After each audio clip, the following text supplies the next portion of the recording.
And still on business, in consideration of the prevailing situation in the country, especially as it relates to agitation by some Nigerians who are threatening to protest the high cost of living, some stakeholders have reviewed efforts by the federal government in addressing the hardship in the country.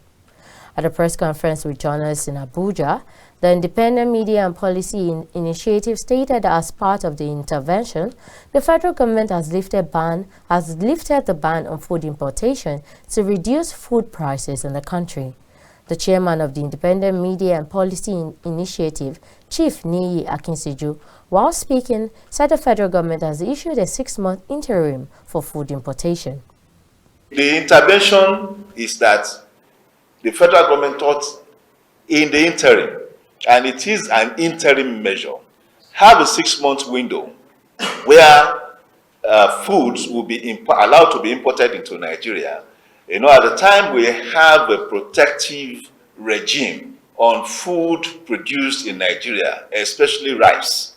To import rice into Nigeria, you may need to pay a tax, you know, a custom tax, an import tax of 35% and a levy of 35%. So you would be paying a total of 70% on any quantity of rice you are importing into the country. The context of the food increase in food prices in Nigeria is simply, as we noted, because of the depreciating or depreciated value of the naira.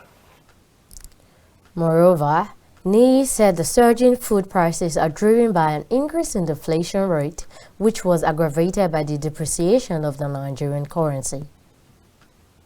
The inflation rate, you will notice that in February, March to April, the month-on-month inflation rate was dropping. Okay, it is in the June rate that we have seen an uptick. So by the drop in those month-on-month rates, what it tells us is that the policies that are being applied, you know, were working.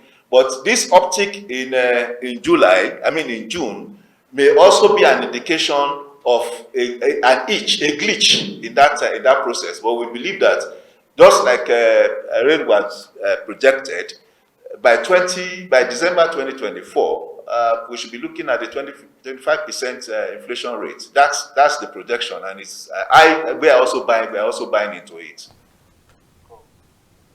These policies are implemented to enhance economic drive to end hardship in the land.